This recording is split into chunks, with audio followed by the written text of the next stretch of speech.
101,4 DFM Radio Musik Asli Indonesia. DFM Mania kembali lagi di talk show Inspirasi dan Mandiri. Dan saat ini kita sudah terhubung melalui Zoom meeting bersama narasumber kita Mas Eri Rahmat Januar, Kepala Unit Simpan Pinjam KUD Mandiri Lestari Sejahtera Madura Cilacap. Assalamualaikum pagi Mas Eri. Waalaikumsalam, selamat pagi Mbak. Apa kabar Mas? Alhamdulillah sehat. Gimana kabarnya Mbak? Baik, Alhamdulillah sehat juga Mas Eri. Oke, Devemania tema kita tadi tuh peran modal kita pada Koperasi KUD Mandiri Lestari Sejahtera Madura Cilacap, Jawa Tengah. Mungkin bisa diceritakan secara singkat nih Mas tentang tema kita pagi ini, tentang koperasinya. Sudah berdiri berapa lama dan seperti apa? Silakan Mas Eri. Ya. Untuk Koperasi KUD Mandiri Lestari Sejahtera ini sudah berdiri sejak 24 Agustus 2017 ya. Berjalan itu mulai bulan September 2017 sudah berjalan sampai sekarang. Terus untuk sesuai tema peran modal kita ya, di sini unit modal kita berperan sebagai unit simpan pinjam. Jadi kita menjadi sarana untuk menyalurkan pinjaman kepada masyarakat Desa Madura untuk usaha-usaha mereka. Baik, untuk program dari koperasi sendiri, ini kan unit simpan pinjam, berarti diberi nama modal kita. Ya. Apalagi Mas programnya?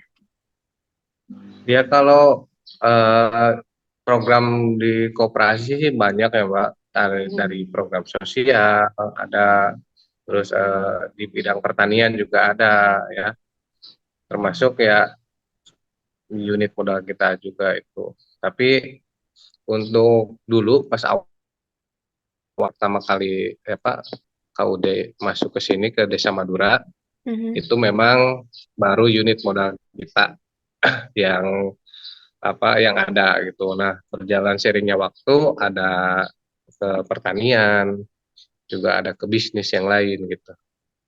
Oke, berarti sebenarnya programnya ada banyak dan salah satunya modal kita ini ya Pak ya?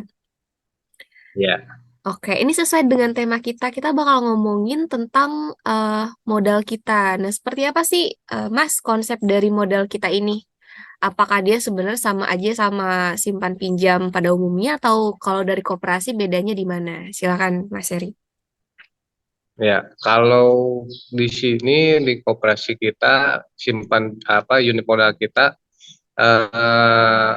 memang kalau dari visi misi ya yang diberikan dari Yayasan Dan Mandiri, kita itu menyasar atau nasabah kita tujuannya itu istilahnya yang menengah ke bawah gitu. Jadi kita meminjamkan permodalan kepada mereka yang tidak bisa meminjam ke instansi dari bank-bank yang besar lah ya, BRI atau yang lainnya gitu. Dan karena kan mereka pinjamannya pasti nggak terlalu besar Mbak. Ya, kita menyasar ke sana dan intinya sih untuk membangkitkan perekonomian kesejahteraan mereka gitu. Oke, Itu berarti sih dari bedanya kita sasarannya aja dengan udah beda ya, ya. masyarakat yang disasar atau targetnya. Nah, terus untuk persyaratannya, Mas, alurnya seperti apa untuk program modal kita ini?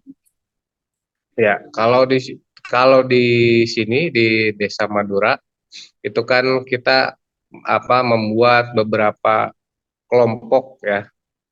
Jadi di Desa Madura ini ada beberapa dusun, ada 7 dusun. Nah, di setiap dusunnya ada kelompok-kelompok yang kita buat gitu. Nah, untuk nasabah yang mau meminjam ke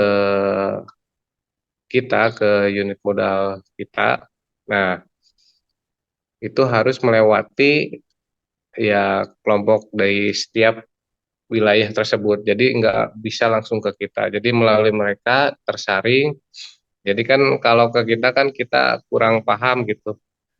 Si ibu ini kerjanya betul apa enggak seperti apa, atau dagang jualannya apa, kan kita kurang mengerti ya. Terus di sini juga kita kan nggak pakai jaminan, Mbak. Jadi kita Hmm, jaminannya cuma KTP sama fotokopi KK. Nah, jadi kan memang sangat riskan ya, Mbak.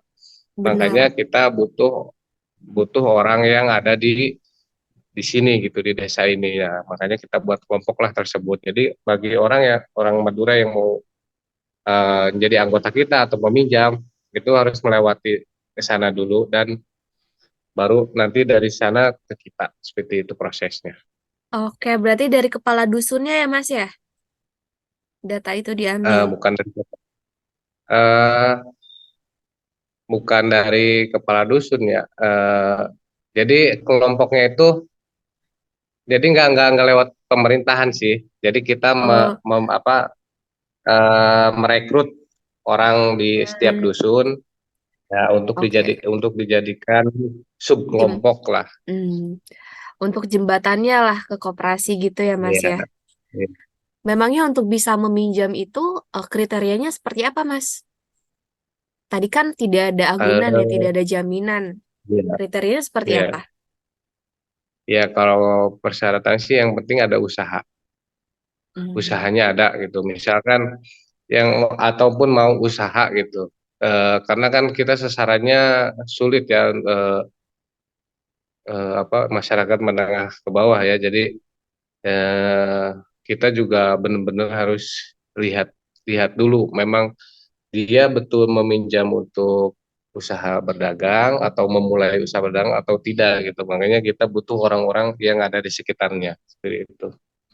Oke, berarti memang kalaupun belum ada usaha, tapi ada rencana usaha itu bisa berarti. Bisa, tapi nanti kita itu pantau Oke, baik. Berarti karena kan, ya mm, sulit sih ya kalau masyarakat menengah ke bawah itu takutnya meminjam tapi cuma dikonsumsi gitu, nggak dibuat untuk mm, itu. malah justru untuk kebutuhan pokok ya Mas ya dikonsumsi gitu, Ya, tanpa ada ya, usaha takut, gitu. takutnya gitu makanya kalau yang baru mau usaha kita benar-benar pantau. Oke, tapi kalau untuk di Desa Madura sendiri untuk keberadaan koperasi sebenarnya banyak atau ini koperasi satu-satunya Mas? Kalau untuk Desa Madura, KUD satu-satunya. Satu-satunya ya. Seperti apa Mas Iya, Eri kalau melihat? KUD, kalau KUD ya. Baik-baik. Seperti apa Mas Eri melihat masyarakat Desa Madura ini minatnya terhadap UMKM? Kalau di sini untuk UMKM ya, kalau di sini nggak terlalu banyak sih Mbak kalau UMKM ya. Ada beberapa lah yang masuk ke sini juga ada, yaitu diantaranya bukan pabrik ya, pengolahan apa itu arang, buat Hmm, arang itu tuh, keripik, terus apa ya, itu namanya apa ya, dari bambu muda itu rebung. buat lumpia ya rebung yang dikirim Oh, ke Semarang buat lumpia itu hmm, ada beberapa cuman ya memang nggak banyak kalau di sini kebanyakan memang pertanian pepaya. oke. Berarti memang bisa dibilang kalau untuk di UMKM belum terlalu banyak begitu ya Mas ya. Belum, belum. Tapi Yang dengan masih adanya, yang Hmm, ya iya monggo masih lanjut. tapi yang masih yang saya tahu yang masih kita lihat yang masih berjalan ya itu keripik keripik apa keripik singkong. Keripik singkong ya, berarti semacam industri rumahan dari warga setempat ya Mas ya. Iya. Terus kalau dengan adanya koperasi ini di Desa Madura, seperti apa Mas dampaknya untuk masyarakat? Kalau menurut saya ya Hmm, dampaknya sih sangat besar sih Mbak. Karena kan program-program koperasi juga sangat membantu masyarakat. Contohnya di awal kita membantu nasabah kita yang meminjam ke sini yang sudah menjadi anggota kita eh, membuatkan jadi rumahnya memang sudah tidak layak huni ya iya. kita buatkan rumah semi permanen dan kita pinjamkan modal usaha untuk membuka warung kelontong kecil. Itu ada lima titik kalau nggak salah. Oke, Jadi menurut saya dampaknya sih sangat besar. tadi juga sempat disinggung ya Mas ya tentang program sosialnya juga ada selain dari program modal kita ini. Tadi Kalau tentang ya, program modal kita. Nah, sejauh ini Mas, apakah masih terus dievaluasi untuk UMKM binaan yang telah meminjam dana usaha di koperasi? Seperti apa evaluasinya, ya, Mas? ya kalau untuk UMKM ya, karena tidak terlalu banyak sih Mbak, jadi evaluasinya juga ya nggak nggak terlalu gimana ya, nggak terlalu perinci lah gitu ya. Jadi ya untuk yang masih kita bina itu yang apa keripik ya, Mhm. ya kita eh, cuma apa ya, cuma di balik layar aja sih, nggak ikut evaluasi segala macam, nggak, kita hanya mensupport bahan dana, terus paling ya kita bantu gitu. Kalau untuk evaluasi keseluruhan kita tidak ikut campur. Oke, Kalau di sini ya, karena di Mhm. sini tidak terlalu banyak UMKM yang masuk ke kita gitu. Karena di sini kebanyakan nasabah kita itu di apa, di pertanian. Baik. Kalau untuk UMKM maupun pertanian yang nasabah modal kita ada bentuk pendampingan usaha nggak, Mas? Sesuai dengan bidangnya masing-masing peminjam. Dulu sempat dilakukan pendampingan usaha budidaya melon di sini. Mhm. Jadi kita bekerja sama dengan eh, Taman Mekarsari Bogor. Jadi kita pendampingan bukan dari koperasi, tapi kita dari koperasi meminta ke yayasan, dari yayasan eh, mengirimkan dari Mekarsari untuk membina petani di sini, bagaimana cara menanam melon, golden melon ya waktu itu Mhm. yang benar dan baik. Sampai dulu ada sempat ketua yayasan yang dulu almarhum Bapak Subiakto juga ke sini ketika panen, terus Bupati juga ke sini. Baik. Kalau untuk petani melonnya lanjut lagi, Pak. Masih sampai hari ini masih ada. Kalau kalau melon itu dilakukan setelah panen padi. Ya, jadi Hmm, nggak setiap saat ya.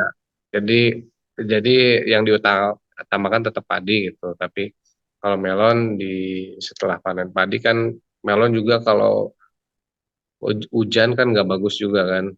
Kalau sering hujan lah kalau kayak sekarang. Tapi kalau golden melon sudah tidak berlanjut, tapi dilanjutkan sama melon biasa. Tapi masih berlanjut. oke. Jadi kalau untuk golden melonnya sempat dulu ada pendampingannya, tapi yang sekarang masih berlanjut itu justru penanaman melon yang biasa ya, Pak ya, walaupun tidak setiap waktu. Iya, Hmm. Kalau untuk iya, tidak setiap produk-produk waktu. pertanian yang ada di sana selain padi ada lagi, Pak. Di sini kebanyakan pepaya California. Pepaya ya. Iya, pepaya. Banyak, eh, terutama di ada satu dusun di sini, dusun Karangsari ya namanya. Itu eh, rata-rata apa, penduduk di sana punya apa, kebun pepaya yang sangat luas gitu. Tidak hanya Hmm. di sini, tapi ada di berbagai tempat. Oke, berarti bisa dibilang sebenarnya komoditas yang ada di sana yang banyak dijumpai itu pepaya gitu ya, Mas Eri ya. Iya, pepaya. Iya. Nah, biasanya kalau untuk produk pepaya itu dijual kemana aja, Mas? Apakah untuk konsumsi lokal atau memang untuk luar daerah juga? Mengingat Kalau di banyaknya. sini Mhm. dikirim ke luar daerah sih. Kalau yang saya tahu ya, Mhm. ada yang ke Bandung, ke pasar-pasar itu, pasar besar gitu ya. Kalau untuk ke Jakarta ada, Nah, tapi kalau untuk misalkan ke supermarket atau apa gitu ya, Mhm. ada beberapa, cuman kan kalau itu harus ada itu apa ya grade-grade-nya gitu Mbak. Jadi Iya nggak benar. semuanya paling ada beberapa yang memang sudah pro di situ dan memang sasarannya ke sana ada. Ada aja beberapa ya Mas ya untuk produk pepaya. Ya, ya Oke, baik. pepaya. Nah, seperti apa Mas Eri melihat untuk potensi wisata di sana? Apakah potensial atau memang sebenarnya daerah ini tuh cocoknya untuk bertani aja gitu? Kalau kalau di sini untuk pariwisata tuh nggak ada sih Mbak, Nggak nggak ada ada. ya? Dulu sempat ada keinginan gitu dari kita dari koperasi untuk wisata edukasi gitu. Karena kan Hmm, pertanian kan ya nggak semua orang bisa gitu ya Mbak. iya benar. Ya kalau asal-asalan mungkin bisa lah ya, tapi kalau mengerti tahu tata caranya dari awal sampai berhasil kan nggak semua orang tahu. Tadinya kita mau, cuman ya kita terhalang itu permodalan aja dari yayasan. Tapi kalau memang dibikin semacam wisata edukasi itu yang potensial ya Pak ya, karena kan ibaratnya langsung praktek gitu kan. Iya, potensial sekali. Soalnya banyak sih di sini, bukan hanya pepaya ya. Mhm. Maksudnya memang yang paling besar komoditasnya pepaya. Cuman kan di sini juga ada apa belimbing, ada jambu kristal, dan ada yang lainnya juga. Jadi banyak sih. Oke, baik. Pak, untuk kedepannya seperti apa rancangan program koperasi? Apalagi ini kan sudah mau akhir tahun ya Pak ya. Ada kira-kira rancangan program atau mungkin yang ingin dikembangkan lagi dari program yang sudah ada? Silakan, Pak. Ya, kalau untuk sekarang sih sejujurnya kita baru ibaratnya apa ya, baru bisa berdiri kembali gitu, Mbak. Karena Hmm, habis kemarin COVID ya kita lumayan lumayan sangat apa ya, terasa gitu di kita gitu. Bahkan iya, banyak koperasi-koperasi yang memang gulung tikar gitu. Kalau untuk sekarang sih fokusnya kita membenahi apa pola pinjaman kita, sasarannya harus jelas gitu. Jangan sampai kita meminjamkan tapi uang tidak kembali gitu sih kalau sekarang itu fokusnya kita karena kalau tujuannya terlalu besar kayaknya nanti dulu lah untuk sekarang hmm, karena berdiri aja udah alhamdulillah ini Mbak. iya, iya. Berarti Selamat dan masih ada yang besar. masa pemulihan pasca COVID-19 gitulah Mas Eri Iya, ya. iya. Ya, kalau keuangan itu nggak bisa 1 tahun 2 tahun pulih Mbak, Benar sekali. susah gitu. Baik, Mas Eri, ini apa harapan-harapan kepada pihak pengurus Yayasan Dan Mandiri sebagai mitra usaha dari KUD Mandiri Lestari Sejahtera Madura Cilacap terkait dengan adanya modal Iya, kita? iya kalau harapan sih yang pertama sih untuk sekarang minta diperhatiin aja sih Mbak, karena kan Hmm, kalau untuk permodalan sekarang agak dikesampingkan ya, karena yayasan sedang fokus ke dunia bisnis. Terus yang kedua mungkin kita minta penambahan modal sih yang penting itu. Jadi karena kan pasca COVID kemarin kita lumayan omset kita jatuh sekali gitu karena banyak anggota kita yang memang ya kenyataannya tidak bisa membayar gitu. Nah, hmm, dengan ada penambahan modal kan kita nanti bisa pilih-pilih anggota kita yang memang ya macet ya karena memang keadaan gitu. Dia tetap butuh modal gitu, tapi ada juga kan karakter orang yang ya macet memang karakternya seperti itu gitu. Nah, makanya kalau dengan adanya tambahan modal kan kita bisa membantu yang memang karakternya bagus dan memang kesulitan itu. iya, Dan baik. bisa lebih besar, lebih banyak cakupannya yang kita bantu gitu. Karena dengan adanya modal yang segar gitu. Biar perputaran ekonominya semakin besar lagi ya, Pak ya. Nah, iya betul. Baik, ini sebelum kita akhiri talk show kita pagi ini, Mas Eri, mungkin kita juga mau minta kunci sukses usaha kecil dan mikro. dengan adanya modal kita, khususnya untuk pendengar kita di FM Mania yang juga banyak nih pendengar kita pelaku UMKM. Silakan Mas Eri. Iya, kalau menurut saya ya, Mhm. yang penting kalau usaha itu untuk semua jenis usaha, ya terus bergerak, ya jangan jangan dia berdiam gitu, jangan takut gagal ya jangan menyerah gitu. Itu sih intinya. Terus bergerak, jangan takut gagal, jangan pantang menyerah. Baik, terima kasih untuk Mas Eri Rahmat Januar, Kepala Unit Simpan Pinjam KUD Mandiri Lestari Sejahtera Madura Cilacap, untuk waktunya sharing bareng Nurul ya Mas Eri ya. Ya, Salam sama-sama, untuk Mbak. teman-teman koperasi yang ada di sana, juga untuk semua penggiat UMKM yang ada di Desa Madura, dan untuk DFM Mania. Nanti yang ketinggalan videonya kita post di YouTube kita di 103,4 DFM. Jangan lupa di subscribe, like, comment, and share juga. Akhirnya Nurul yang bertugas serta kru, dan juga Mas Eri pamit. Wassalamualaikum warahmatullahi wabarakatuh. Waalaikumsalam.